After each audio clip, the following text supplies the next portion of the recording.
Michael Trautwein, obviously, to have the opportunity to sit with you here is a special one. This is an important month for you with Mental Health Awareness Month. I guess before we even dig into that, baseball has been a big part of your life, and having the opportunity to kind of spread awareness of what you've had to battle through, the highs and the lows, through your life at 24 years old. Take me through where you're at right now, how you've gotten to this point. Yeah, it's as it pertains to mental health, it's been something that's huge in our family, and me personally, in dealing with it in the context of sports, sometimes, in the past it's been kind of overlooked, or there's been a stigma around it, and as of late, teams and organizations across all sports have kind of taken a step towards acknowledging it and doing something about it and talking about it, which has been huge. And for my family's sake, we lost my brother Will in 2010, so almost 14 years ago now. And he was 15, and he was a freshman in high school, and he was an athlete and a musician, and he had a bunch of friends, and we thought things were going great, and we didn't know anything was wrong. And then something like that happens to the perfectly happy family, and it kind of just was a shock for a lot of us in our community. And my dad pretty much immediately said, we got to do something about this, and we have to use this to help. He's been amazing in kind of turning this tragedy into something we can help others with. And that was the point of the foundation, the Will to Live Foundation. We started weeks after my brother's death, and we've made it our job to kind of help people out and get people talking about mental health and suicide and depression and anxiety, and especially in teens. And life moves fast when you're a teenager these days and a kid, and there's a lot of things that kids think are problems that only they're going through, and that they're the only ones out there dealing with stress and this anxiety and depression, when in reality a lot of people are. And that's what we kind of, with our foundation, we want to get across, is that you're not alone, right? It's okay to not be okay. And through that, we've helped a lot of families, we've helped a lot of athletes, we've helped a lot of just people kind of deal with it and talk about it and learn about it. And we have a saying, it's called "Love You Man." That's our motto, and it's just that little, hey, love you man, when you're saying goodbye to a buddy, because you never know what the last words you might say, or when the last time you'll see someone. And that's something we learned the hard way. We didn't know that. It never crossed our mind that we weren't going to see our brother and Will the next day. So that kind of mentality going into things and going into relationships, and just saying, hey, I love you, man. Like, it's that easy. And you do, right? And we do love a lot of people, and we want to show that love. So that's what the foundation's been all about. Just kind of, hey, we're there for you, man. Like, if you need help, someone's there for you. Whether it's me, whether it's a family, whether it's a friend, whether it's a teacher, whoever. There's someone out there for you. And just getting people to recognize that. Talk to me a little bit about your brother and your connection with your brother. He was your older brother, and I'm sure the memories still are very close to you. Yeah, no, he was my oldest brother. He's like any 10-year-old kid. He was my hero. I looked up to him. He I'm a catcher now, and he was a catcher. That was the first position he played, and I was 6 years old and wanted to be a catcher, and because of him. And I play a little guitar. My family's very musical, and he was the first one to kind of dive into it. And my older brother Tommy, who's 2 years younger than Will, he's a musician, full-time musician, and he records music, and his passion for music stemmed, I'll never forget it. Will passed away, and Tommy and I, he was 12 or 13, I was 11, and we said, hey, like, let's learn how to play guitar, right? And that's how we started. That's why we started. So yeah, it hurt to lose him, and he was someone that we looked up to, and he's the oldest brother. He was the bully. He picked on me, and I loved every second of it, and all I ever wanted to do was hang around him and be with him. So he was one of my best friends and someone I looked up to, and losing someone like that's tough. And I think it kind of reshapes your perspective on a lot of things going through it. So no, he was the man. He was someone I looked up to in a lot of ways. The Love You Man, obviously something that's caught on in a big way. To my understanding, 60,000 different Love You Man wristbands have been handed out across the country. Just trying to spread the word of not only what you guys are doing with the foundation, but even just that 3-word saying. I mean, how important is that to you to be able to spread awareness and do it in that kind of way? It's everything. Like, that's that's the whole purpose of the foundation, and that's why we did it, was just so you remember to say that love you man, because you never know, it might be someone's going through it and hasn't told anyone, and you see them and you just get lunch with them and say, hey, love you man, see you later, right? Like that might hit home, those 3 words might hit home, or it might give someone another day, just, you know what, I got someone who I know loves me, because he meant that when he said that. And it's so easy to say, and it's, we love it because it's so memorable. Like, you just remember that. Love you, man. It's so easy to say, and once you kind of start saying it, it's funny because, especially in sports, in my experience, like, saying love you, man, to a bunch of guys, it's kind of like earlier or a couple years ago would have been a little bit like, all right, what's he doing that for? But, in clubhouses now that I've been in, everybody says it. And it's like, we do love each other. You're with guys all the time. And when you work with people, your coworkers, your friends, your college roommates, whoever it is, like, you do love those people, and just saying it and getting it out there really, that's what we're shooting for. We just want people to communicate it and say it to your friends. With that foundation, I know that you guys have reeled in $1.8 million, and you're still going, obviously, as well. To see the success of the foundation and utilizing baseball as a way to kind of navigate through this and broadcast it in a way as well, we're talking about it right here. How important is that to you, that maybe it's even greater than the game of baseball now, to be able to spread the word of mental health 100%. awareness? Yeah, 100%. It's, baseball is just a fun little job we get to do, and it brings people together, and it's a really good metaphor for life and relationships and dealing with people. And, for me, having those relationships is the best part about baseball, and it's the part that I'm going to miss.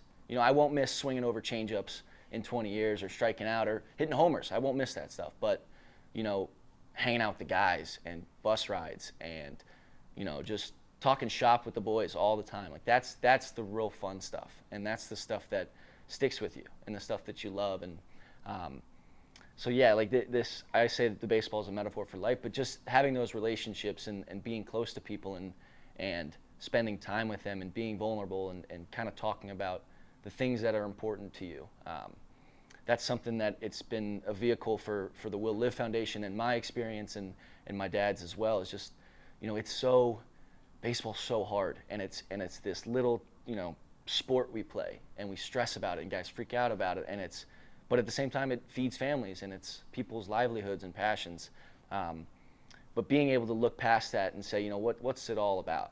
And, for me, it's, I get to make lifelong friends and people that I'll cherish forever, and friends I'll have when I'm 80 years old, and that kind of stuff. When you look at it in that perspective, it's like, it's pretty cool, and it's helped me spread the message at the foundation. And there's a lot of teammates. We talk about life teammates a lot with our foundation, and that actually stemmed from the funeral. My dad was giving my brother's eulogy, and he looked out and saw like 5 teammates from his minor league baseball days, 30 years prior, hadn't spoken to him since. And he sees these guys, and he's like, I haven't talked to him in 25 years. Why is he here? He flew from Massachusetts to be here, or from California, like all across the country. And it kind of sparked. He was like, these guys, they weren't just my teammates, when he played for the Red Sox, or these guys aren't my teammates when I'm playing for the Bats. They're my teammates for life. So that life teammates thing has been something we've been trying to push, especially with athletes. But it's everybody. It's your coworkers. It's your classmates. It's the people you spend your days with, life teammates. They'll be there for you for life, and that's kind of something we love, and that's been the main focus of the foundation. At the time of your brother's passing, I'm sure you had to grow up really quickly, and processing that, I can't imagine that was easy, and it probably still isn't easy. How did you handle it? And I mean, now, currently, even 14 years later, how are you still handling that? I handle it now the same way I did when I was 11, and it's my buddies and my family and my friends and the people around me, because it's too much to go through alone. A loss of a family member or someone that you care about it's too hard to deal with it on your own, and that's when people get in trouble, I think. And being comfortable and vulnerable enough to lean on the people around you was huge. And I was 11 years old, so people were easily, they're going to help the little guy who lost his older brother. That's easy to do. And, it helped me a ton, just being able to talk to people and, it kind of distracted you from the actual tragedy and more about the legacy of your brother. And his friends were telling me stories about him that I never saw in classes, and you learn about your brother in that way. So, and that's something, I think that's the best way to get over grief, is with people, through your friends, through the people around you. Like, it makes it so much easier when you can lean on someone. Hey, I'm having a bad day. Like, you're there for me today. I appreciate you. One day you'll have a bad day and I'll be there for you. That kind of approach to it has been huge, and still to this day, that's the way I do it. I talk with my buddies if I'm ever, or my brother or my sister, and we call all the time. We're very close, our family. So, I got through it, and I'm still getting through it with the people around me and the people that I love and that I know love me. So, that's been the way. Your story about the funeral and having people show up that your dad hadn't seen in years. You're now obviously going through this organization, through the Bats, and obviously through the Reds organization. There are a lot of faces that show, they come and go. How is it for you to kind of spread the word of this to people that may be coming and going? And what is that like for you, knowing that you kind of have the opportunity to spread this to a lot of people, even though they may not be here for long? What does that look like for you? I try to just talk about it, and we have the bracelets, and teammates wear them, and guys, we did some stuff last year with the lookouts, so the whole team got an idea of what it is, and it just kind of spreads that way. Or, hey, what's that wristband you're wearing? Or what is that hat you have on? What does that mean? That kind of stuff, and like you said, like, relationships in baseball can be quick. You can be with a guy for 2 weeks, and he's gone. You never see him again. But again, in those 2 weeks, it's also, you see the guy every single day for 12 hours. Like, it's a cool environment to get really close with people very fast. And I probably don't do a good enough job of talking about it, and that's something that, even though it's something I try to stress on myself, is, hey, let's talk about this, let's get it out there. And you never know who might need to hear it. Someone might be dealing with something or know someone who has, and they think they're alone. So I try to talk about it as much as I can and get guys involved with it. And I wear the hats when I'm golfing, or wristbands, and guys wear them. And just hey, what's that mean? It's like, just quick little summary of what happened. And I try to focus on the positives of the foundation, and, hey, like, being there for your teammates and loving each other on and off the field all the time. And so yeah, just kind of talking about it has been the best way to spread it. I thought something really special you said earlier was, down the road, you may not remember those home runs you hit, but you'll remember the friends you made and those that came along the journey along with you. To be able to take them along the way here as you navigate your minor league baseball career, hopefully to get to the MLB level, I mean, how important is it to have those people backing you, and to have your family and kind of have this experience in the back of your head, knowing how important it is to have these people back you? It's everything.